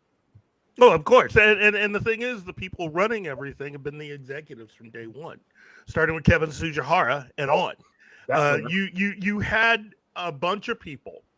And again, what we see with DC is what is wrong with the entertainment industry right now, which is corporate entertainment people that actually think that they're filmmakers. They think they're directors. They think they're writers. I agree with you on that. Absolutely. And you've got way too much of their input and stuff when seriously your job is to make sure your corporation doesn't lose money. You allow the talent to come in and do what they need to do, and they've never been allowed to do any of that. Exactly. Look. As far as I'm concerned, 75% of the problems with the DCEU was all the executives, because of expectations, because of who they didn't like, because of the games that they played. You had a movie almost done with Suicide Squad, and they went back and refilmed it. Now, that's the same exact thing that I get on Kathleen Kennedy about. You're wasting money at that point. You should have just released all of that stuff. Now, whether or not you like, the resulting characters in the films that were made, that's one thing. But as a corporation, every single executive who was sitting there waiting to get paid rather than doing what needed to be done to get Justice League made the right way, deserves blame. Every single one of them. And they knew that. They knew that. Mhm. And they even let Joss Whedon off the they hung him out to dry. Because he did ask for more time. He knew that movie wasn't ready, but they told him no. Now, that didn't cover for a lot of his bad behavior, but I at least know enough to know that he's not completely responsible for what we got. And don't leave off Jeff Johns. Or Jeff Bird. Both those guys are they were just bad because he had no experience with this. You cannot do something like this big and screw up this big. Easily. I know Keith is getting excited when he starts doing this. Oh, trust me, I feel it. I feel it. We this movie paid the price for things that didn't. Say what you want about the Flash movie, and it's not a perfect movie. I saw it several times. I had fun with it. But here's the problem with DC's movies. Each one that comes out has to be the Babe Ruth. It has to hit the grand slam. Yeah. It has to carry the weight for all their other movies. The Flash is on the team, but he's not the Trinity. He's on the bench. He's in the kind of starting lineup, but he's not carrying your franchise. Black Adam shouldn't, Black Adam films, we're going to be in the world. You shouldn't have any one of these movies carrying the weight for a bunch of boneheaded mistakes. So I understand the predicament that James Gunn inherited, but he made him and Zaslav made critical errors at the outset that didn't help anything and didn't help their. Well, absolutely. Let's go back to December because that's when everything went down. And by the way, Shinatsky, I saw what you said. I agree with almost everything you said except for one thing. Rock's ego didn't ruin anything. What ruined everything was not his ego, but the fact he couldn't back it up because the movie tanked. That's what ruined it. Well, if his ego, that movie had done well, everything would have been different. But once it started tracking, it wasn't his job to back it up. Once it stopped tracking, that was when the emergency meeting was called with Gunn, with Zaslav, and everything changed right then and there. Okay, it wasn't his job to back. The Rock, the company, you have multi-million-dollar people behind the marketing and strategy of this movie. The Rock actually, all The Rock did is fill in the void that shouldn't have been there. I don't blame The Rock. There you go. That's the problem. There was a void, and that's poor management that led to that void. Agreed. By the way, I want to read this real quick, guys. Hold on. You guys know who David Williams is. He's a friend of mine, comic book artist. Did the Bass, I forgot his name, the great Texas Ranger, Black Texas Ranger. Yeah, Bass Dave Reeves. Williams, Bass Reeves, thank you. David wrote this review. I saw The Flash. It wasn't one of the best comic book movies ever by any stretch, but it also wasn't the worst. I was entertained enough not to walk out. All the actors did their best. They could with the material given. It had a lot of fun things, and as the kids today say, a lot of cringe too. The CGI sucked. Oddly, it almost seemed intentional. Not a single shot did I ever think, wow, that looks so real. Not looking good for the future of DC at the box office. That's actually a good review. I think that's a polite and good review. It says he was entertained, which is really what the movie's supposed to do. It's supposed to entertain us. Well, so I consider Dave's review good. I think the other thing that killed this film was the fact that you had a movie that was announced years ago, and by the time over 10 years ago, by the time they got around to writing it, a lot of things had changed. The people they were bringing in to write this weren't that good. They were under orders to make sure the film hit certain things in order to take everything a particular direction, which was different than a lot of the films they had made and released up to that point. So they were going to change the direction of how the entire DCEU goes. And what you had ultimately is a script by someone who I don't think should ever be allowed to make another DC film ever, which is Christina Hodson. And she's one of the two people that James Gunn's bringing in. That's the reason why I'm sitting here going, this is not going to be smooth. I told you I have no faith right now. I hope I'm wrong. I have no faith in Gunn. I have faith in Gunn. I do not Not have me. faith in some of these people that he's bringing in, because Christina wrote Birds of Prey, or in this case, she rewrote a version of Birds of Prey that was just completely awful. I mean, that film was just bad, and that script made it worse. And now they're letting her, they had her write The Flash. So, from the moment I found out she was writing it, that entire film, in my opinion, fell about 40 points. It lost 40 points immediately. And there's no way you can recover from that because you had a bad script. Ultimately, that really is at the heart of everything that they were doing. And so you're trying to make basically something that was not that good with a lot of editing and cameos and a few other things. You could only take that so far. But by the way, I did want to go back a little bit because they've been trying to make a Flash movie for a long time. Yeah. And it started in 89 with Batman 89. Keith is still animated, moving, and talking. It was a delay. Is that what it is? Okay, Yeah, it's freaking me out.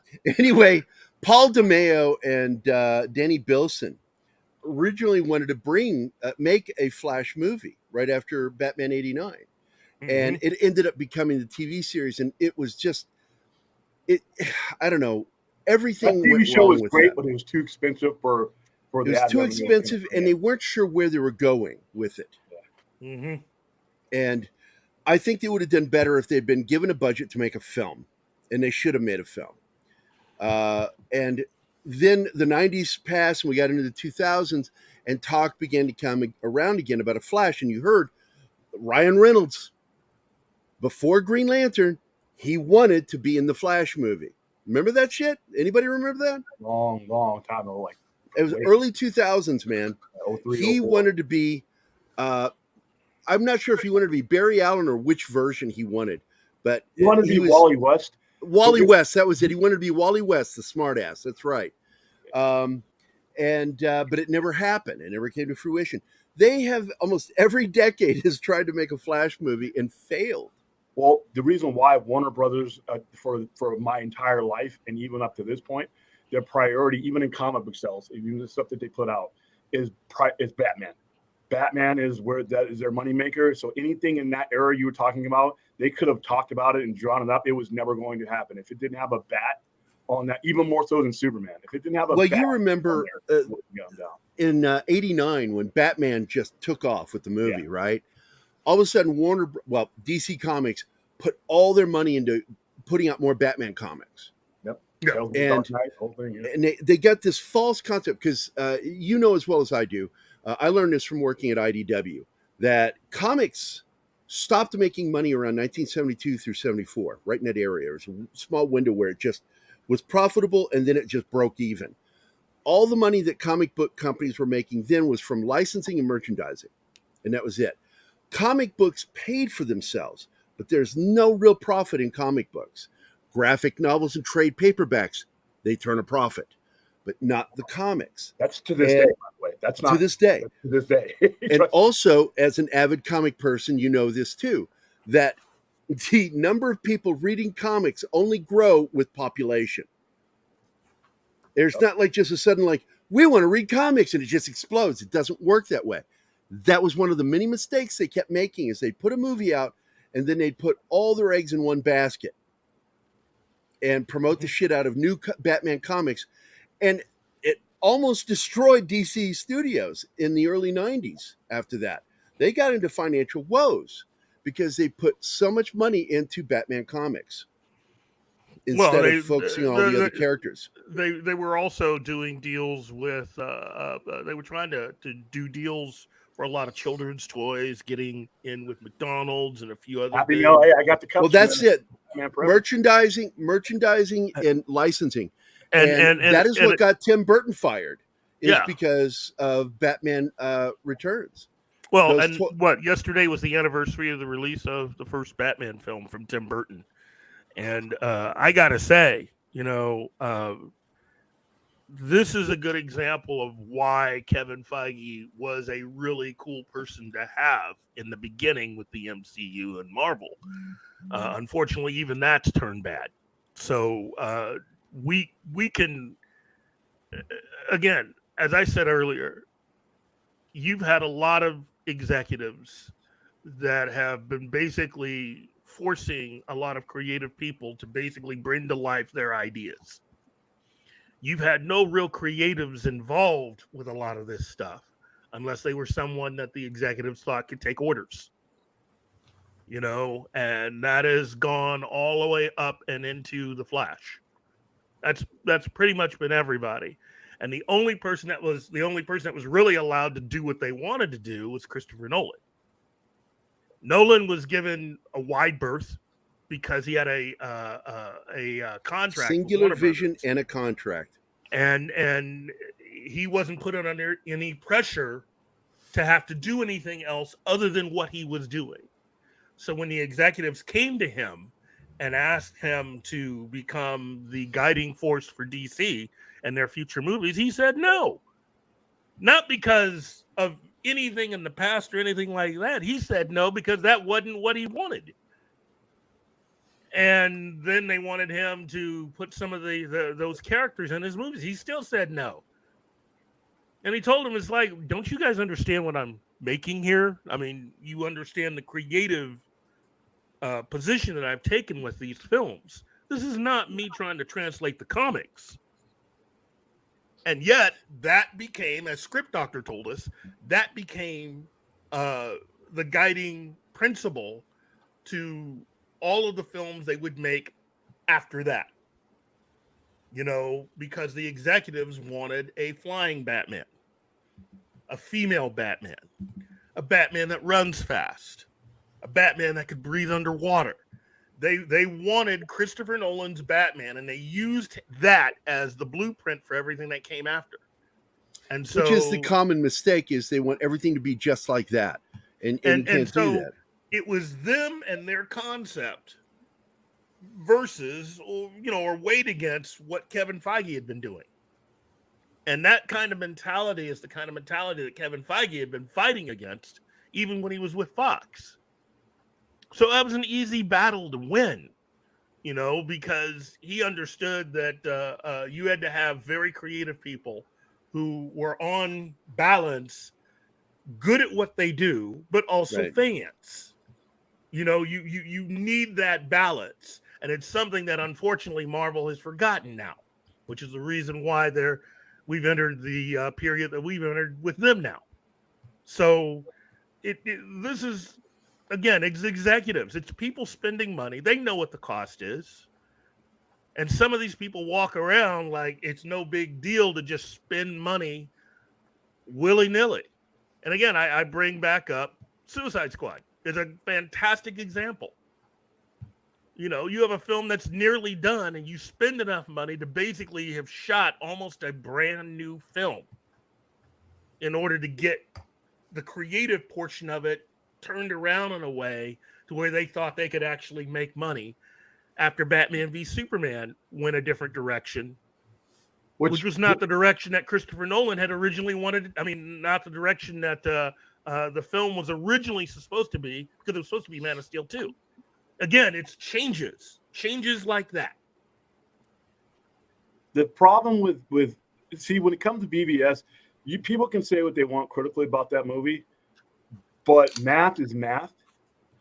$871 million. You look at what they're making now with their movies. You look at the average amount of the movies that they've made ever since BVS.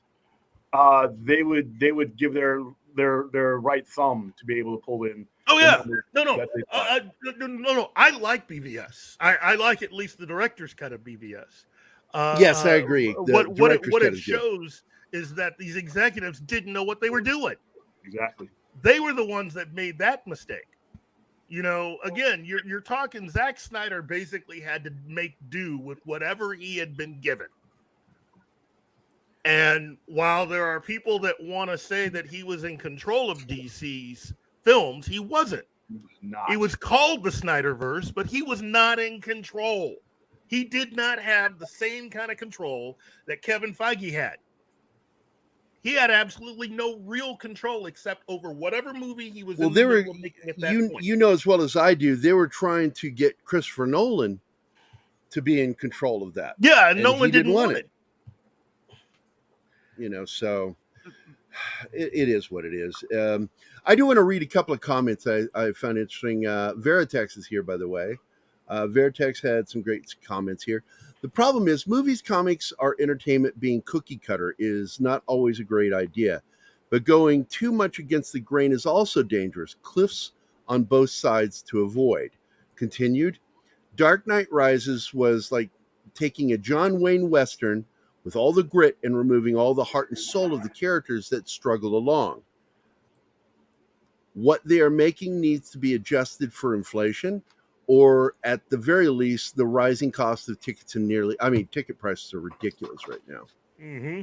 Fucking ridiculous, dude. Well, but again, we've seen this. You know, things are getting so out of control that the marketing of some films costs more than most films that are made sometimes. You know, when you get to that point, you've entered stupid land. And the entire industry needs to just take a step back. Now, the thing is that you can still get away with making movies for $50 million, $75 million, $100 million, but it's gotten executives have gotten so used to gambling a lot of money and hitting big with $1 billion that is still the dominant thought process, at least for a lot of them. So that'll be one of the big tests coming out for DC films in the future. It'll be the budget. You know, you can't do pick and save Superman though. So you're going to have 150. You go less than 150. So you get what you pay for in certain situations. Yes. In this landscape of comic book movie making, the fans are conditioned to a certain level. And listen, they're bitching and moaning about CGI that I watched the movie twice. Didn't bother me. But can you imagine if they go pick and save on Superman? You might as well just fold up the tent right there. So they're in that grain there. Well, he is the character. He is the gold standard. And so I think that James Gunn's future with Warner Brothers Discovery is tied to how well Superman does, because his contract's only for 2 years. So everything he needs to do needs to happen with that movie. I know there's been a lot of stuff announced, but again, announcing is not the same as saying it'll definitely happen. Okay? That's not good news for James Gunn then, because that movie's not going to do well. I think it may if it's well written. You got to people look at this point, okay? We are not going to have another successful comic book movie, let alone Marvel movie, now for another year. Period. Not until Deadpool opens. And fans are already starting to get antsy. Now, we've seen people come up with stuff that you didn't expect to be as successful. You know, Puss in Boots, Mario. I mean, you can do it if you have people that are respectful of the source material and people who are talented enough to make it. He could write Scorsese. James Gunn could put out a Superman movie that is the level of The Godfathers 1 and 2. The problem is you've done so much brand damage, it's not going to matter. Good movies are going to pay, unfortunately, for mistakes that have nothing to do with him. I could see. He just doesn't have the time. But word of mouth also means something. Word of mouth can turn a lot of films around. Not every film, but a lot of films around. Not after 9 years of damage. Not after 9 years of this type of damage. I think it can. I think it can, because it didn't take that long to solve the problems with, say, you know, the damage that had been done after Spider-Man 3. They were able to turn around in less than 5 years. Yeah, but you're talking about one movie that was not as good in a sea of movies. If you look at Sony's movies from the original Tobey Maguire Spider-Man, not only have they kept, for the most part, a certain level of quality, they kept frequency. There's frequency in what Spider-Man has been done with, no matter whether it's been cartoon or live action. You haven't had that with DC. not only have you had this nonsense as we all just spoke about, but you haven't had Superman on the screen. It's going on 6 years. That kind of thing hurts your credibility when you're trying to start over. Yeah, I still have faith in the ability of Gunn as a screenwriter, which I think is really better than most. And again, as one of the architects of the MCU, I trust him more with Superman than I do the MCU with any future movies beyond this point. Quality-wise, yes, I 100% agree. I just don't think that that's going to be enough right now. Things could change. But once again, I think what DC has done is made it so easy for fans to just put down that toy and pick up a nice, shinier, more organized one. Mm-hmm. You're fighting not just against MCU, just other things that take up your time. And Yes. what they've done, unfortunately, is they said basically you've invested time and money into this in the last 9 years or so, and we pretty much left you holding an empty bag. Now you're asking the same person, many of whom who've watched this stuff to no conclusion, you're asking them to put new money down when their only evidence is what you've done with their old money that they just spent. Yes. He may not have the benefit of the doubt. I don't disagree that he's going to put out some great stuff. I think he's a brilliant storyteller. I just don't think that the situation is going to allow for him necessarily to get the time he's going to need to get the traction. And then you're also talking about corporate structure. We may have a new corporation involved, but money is still green. Old people are still greedy. They're on their yachts. They want their dividends. They want their returns. If the expectations, if Zaslav didn't have a meeting saying, hey, we're going to take a kick in the balls these first couple of movies, if he didn't lay that case to the stockholders and the shareholders and his boss, which is the financial, all those people like that, if he didn't make that case and Superman Legacy comes out and makes less than $500 million, the pressure is going to be on. And that's unfair pressure for the movie to have to exist under, but it's reality. Oh yeah. Yeah, it is reality. I have a lot of faith in Gunn's ability to be able to write it, because he's going to have to pour all of that talent into there. He's going to have to take everything he's ever done well and pour it into that one film. And if he's not able to do it, then it's over. And he can go off and do something else, and they'll find someone else to attempt to make something else.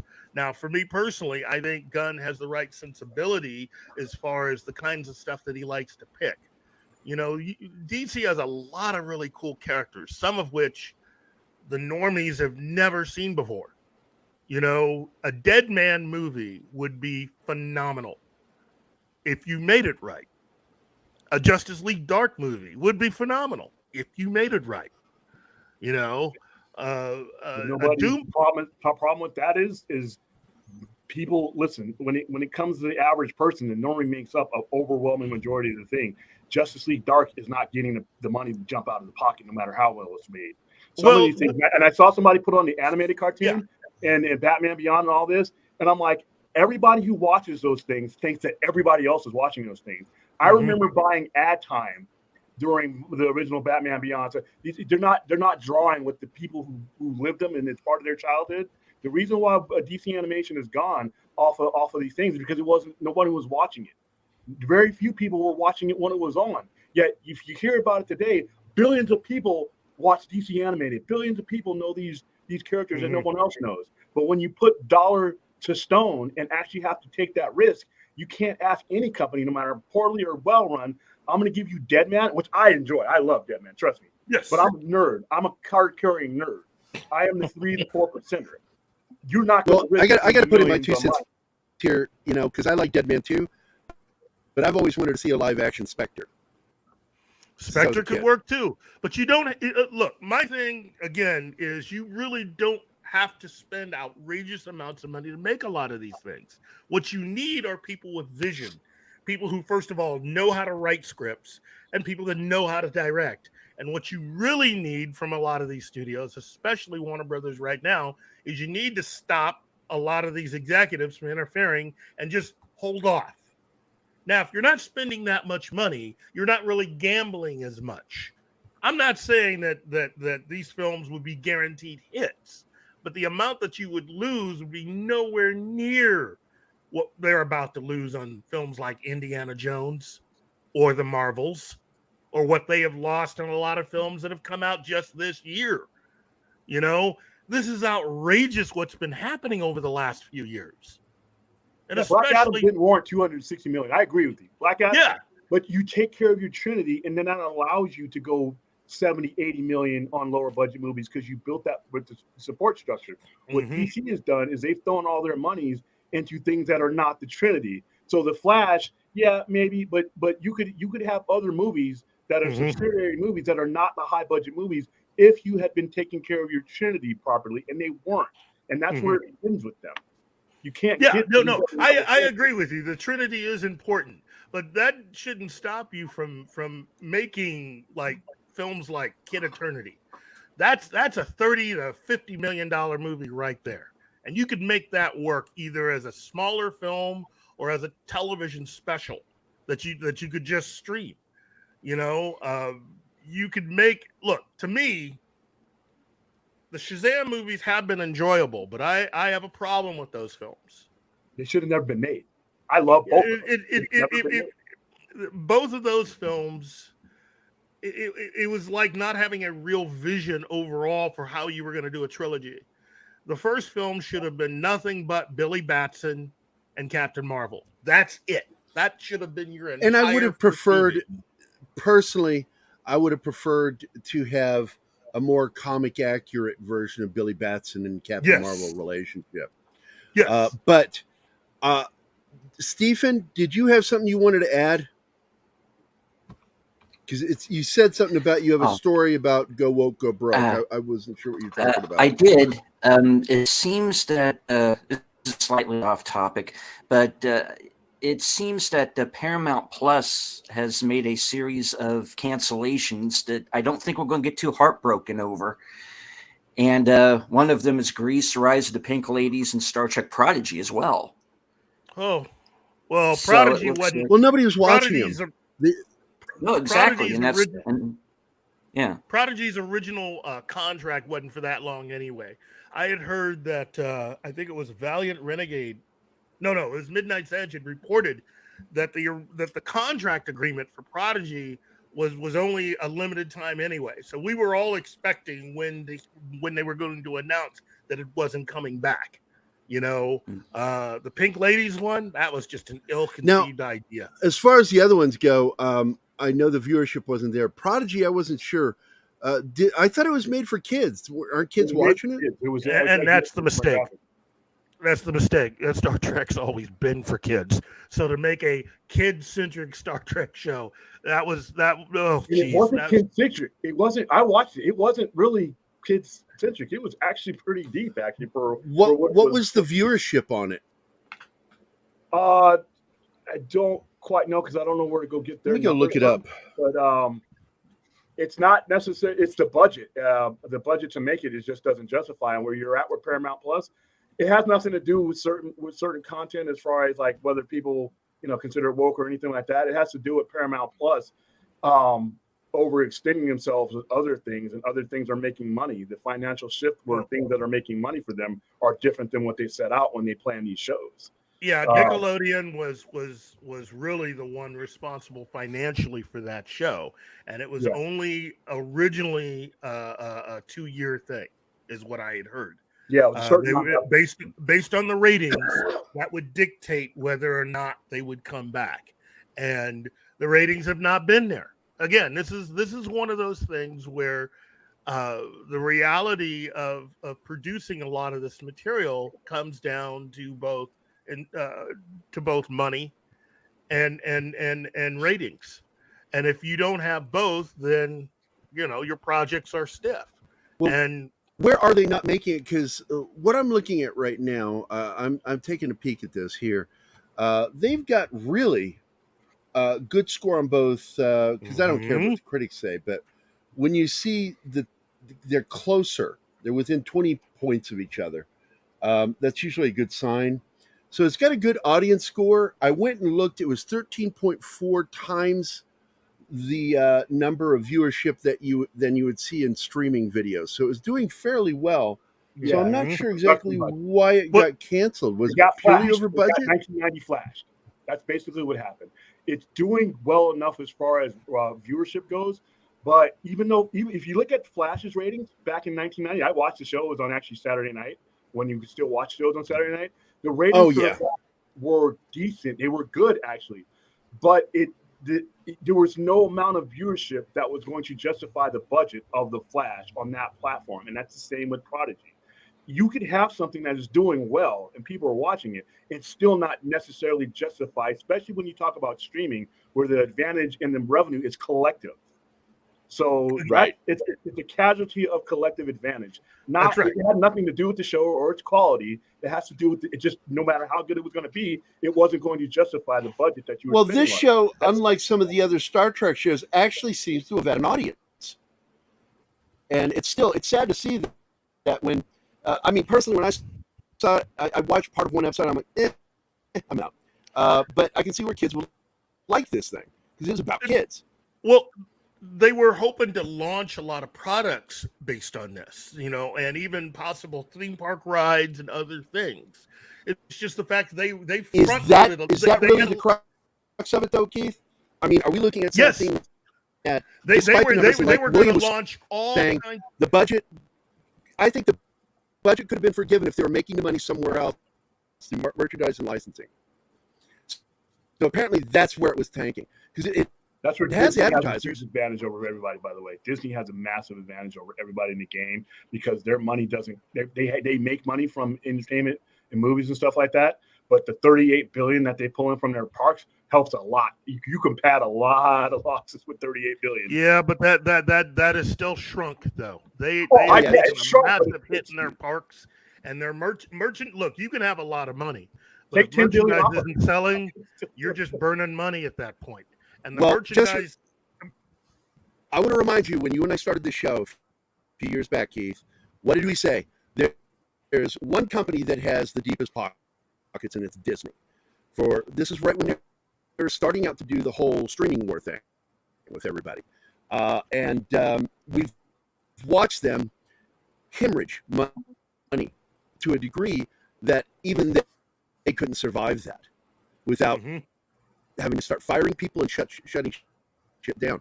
Amazon, Bezos is feeling it with the shit going on at Amazon. That's why you're starting to see him put in more shit like Reacher, for example. Shows and films that he knows are going to draw an audience. And Paramount's got to make the same move. And Disney clearly just fired people because they're like, you guys aren't helping business, you're hurting business. If your job hurts us making money, you have to go. Yep. And this whole thing about, social politics hurts business. It always hurts business. It's one thing if you take the stand that you want to be a good person and make good films that everybody can enjoy. That's good. But when you start to nitpick and start doing things that we've seen over the last 10 years, it's done actual damage to the value of what they do.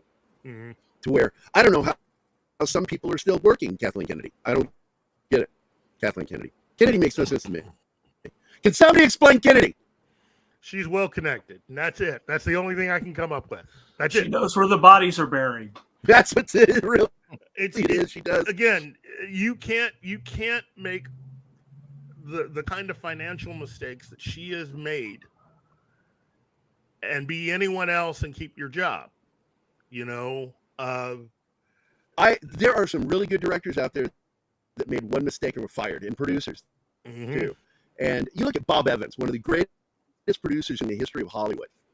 You know who I'm talking about? The Godfather, Love Story, so many fucking movies. Constantly had his head on the chopping block. Constantly having to prove himself every day to the lyrics being sung at him. What have you done for me lately?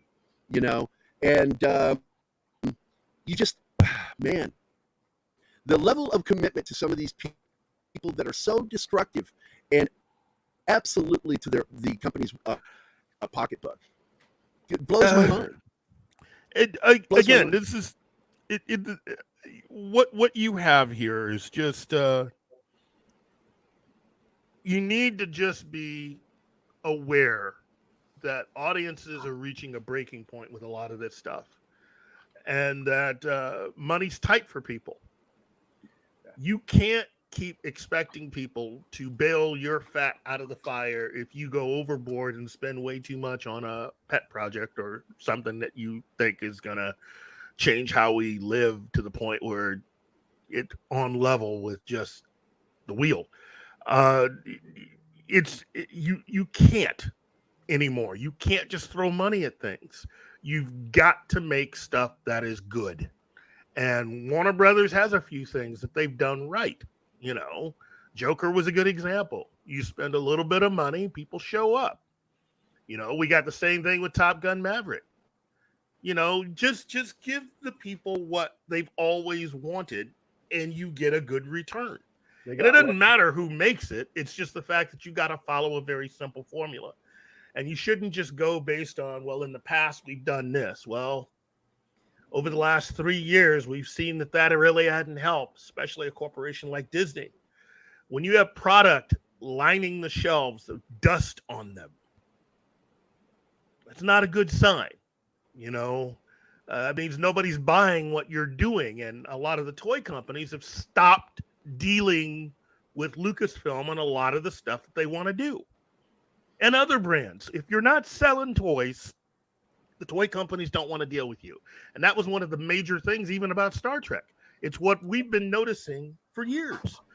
Well, you can have all the new programs you want, but if you're not selling merchandise, that's it. It seemed like the toy company was so ahead of the curve because when JJ asked them to stop making classic Star Trek toys, the company said, no. He says, yeah, but it's in direct competition with my characters. And they went, we don't care. Those toys were gosh. Is going to make money. Ours will. But here's the thing, though. When there was no Star Trek on TV from 2005 to pretty much whenever, there was no Star Trek toys being made or selling there anyway. So it's actually it's never stopped selling. It's never stopped selling. This is information from Paramount themselves who put that out. What I'm saying is that the new stuff doesn't sell at all. That stuff that they put out for J.J. Abrams' first movie. Dude, I live in a city that had the Star Trek experience, and they were suffering. Yeah. But I'm telling you, they were selling the occasional items to people. Look, they kept their core base audience. But the thing is that you can't be doing worse than what you're saying with Star Trek on the air. This Star Trek's on the air right now, and it's like that with all the new stuff. You can't do that.